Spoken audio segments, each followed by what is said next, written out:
I had a very exciting time last week going to our nation's capital and visiting the White House. So that was a lot of fun. So I have a few pictures I brought back, So here's the White House from the outside, very familiar sight. We've all seen it from the outside. I'm inside the White House here. This is my friend, Pastor Jack Graham. He did a beautiful prayer the next day, the National Day of Prayer, Thursday, in the Rose Garden. Jack really is the guy who invited me to come to Texas for Harvest America at the AT&T Stadium. He's a good friend, so there he is. And this is the Faith Advisory Board. There's about 40 of us that have the privilege of serving and being able to pray for and offer advice to the president and the administration. This is a funny picture because we all just grabbed this, but look at how our ties are like the colors of the rainbow. I put this on social media and someone asked, did you guys coordinate this ahead of time? Yes. No, we didn't. Dr. Dobson, are you going yellow today? No. So there's Dr. Dobson on the right. Jack Graham next to him, Ronnie Floyd, and then me. So you got blue, pink, green, and yellow. How do you like that? That's inside the White House. This was a beautiful string section from the Marine Corps that was playing when you walked in. Any Marines out there? Yeah, these guys are good too. Wait, go back. Go back to the photo. Yeah, thank you. So they were playing, and I wouldn't be so, presumptuous as to ask them to stop and pose, but one of the White House aides said, would you like to get a photo with them? I said, well, sure. And so they all stopped and smiled. It was very nice. And they're incredible musicians. Okay, next shot. This is Rent Priebus, who is the chief of staff.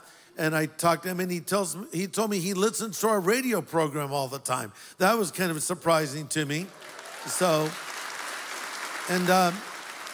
Here's some more of the guys from the advisory board that were there for the meeting. And I think this may be the last shot. Let's go to the next one. And there's the Capitol building, beautiful shot from a distance. Okay, so here's what happened. I was asked to be in this board, right? I told you about this before, and I didn't know what it would entail or when we would meet. Well, finally we got a notice, and it was like about not even a week out. You're invited to the National Day of Prayer at the White House. Well, listen, the National Day of Prayer has not been observed in the White House for 8 years. Okay, this is important. Now, let me explain. President Obama did issue a decree telling Americans to observe it, but there was nothing in the White House. There was before, but there wasn't for 8 years, and it was back in the White House again, so of course, I wanted to go to that. And then I got another notice right on the heels of it. You're invited to have dinner with the president on Wednesday night. So I said, yes? Okay. So we got there, and it was very exciting. I didn't know what it was going to be, but, you go through all the security, obviously. And then you finally get into the grounds. And once you're in, you're in, And so we're standing there in the White House. And they take us into this small little dining room, and there are little tables. We would sit, maybe 7 of us at a table, and each table had a member of the administration with us. Now, Jack Graham and Franklin Graham, they got the president, but I didn't do bad. I sat with the vice president and his wife. And by the way, Vice President Pence, very nice man, strong believer, as you've heard, and Dr. Dobson was there as well, and some others, James Robinson. And so then the president got up and spoke to us for a while, and then we heard from a few others. The vice president spoke as well, and then Stephen Curtis Chapman was there, and he sang, and I had the best seat. He literally was right in front of me, so I just turned my seat around and pulled my iPhone out and filmed it. And if you want to see it, it's all on my social media. Go to my Facebook page, my Instagram page. I put his whole song up there, and it was fantastic. And then, it's kind of wrapping up, and we're told the president might have to leave after a few minutes. He ends up hanging out with us for like 3 hours. It just went on and on. I think he was having a good time.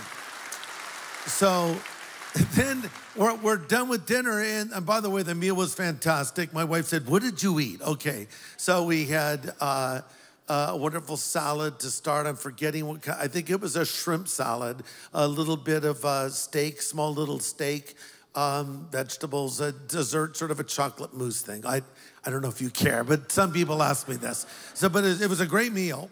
And so we're all done, and then the president stands up and says, "Okay, would any of you like to go see the Lincoln bedroom?" We're like, "What?" "Yes."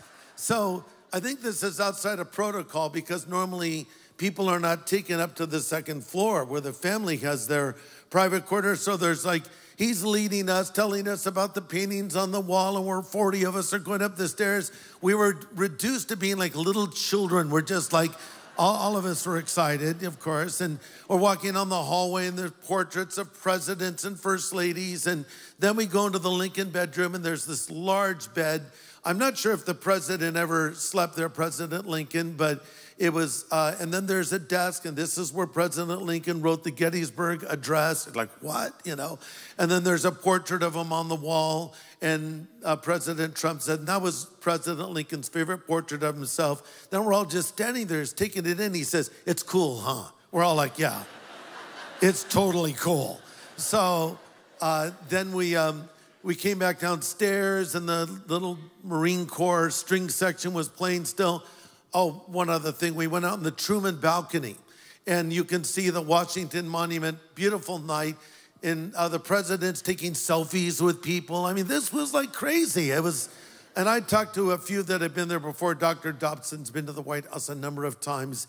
He knew President Reagan pretty well, and he said, "I've never seen anything like this before," you know, so even he was amazed. So that was just a fantastic night. The next day, we're in the Rose Garden. Stephen Curtis Chapman sings again. He's saying the Lord's Prayer. That's posted on my social media if you want to see it.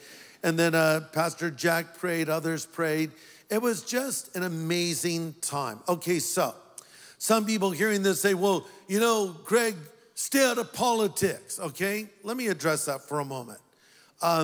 First of all, I would have gone to the White House no matter who was the president if they invited me. Okay, so that's to start with.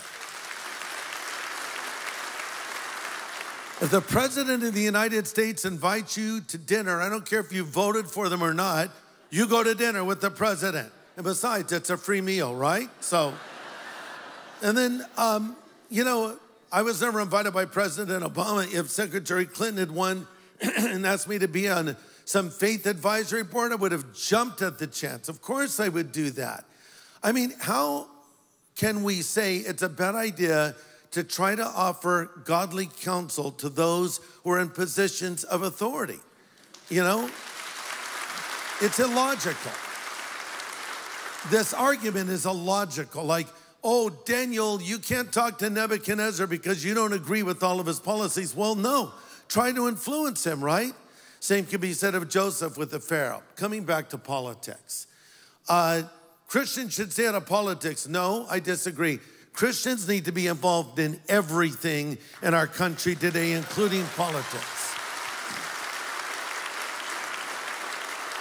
Christians need to register, they need to vote, they need to run for office, they need to be in every place in our society. They need to be doctors and nurses and teachers and in law enforcement and in the military and artists and singers and actors. I don't care what it is, we need to permeate every level of culture because that's what we're supposed to do. But remembering our primary message is the message of the gospel, and we're representatives of Jesus Christ. And so that's always at the forefront. So I am officially announcing my candidacy to be the pastor of Harvest Christian Fellowship. No, yes. So, yeah, I love what I'm doing, okay? So I don't want to do what those guys are doing, but I appreciate what they're doing, that those that are out there trying to do what's right. I was really surprised to find how many members of this administration are overt Christians.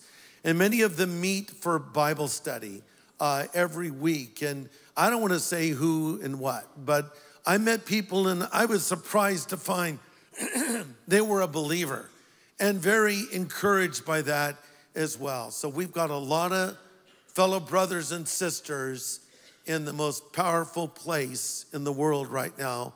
So let's continue to pray for all of them.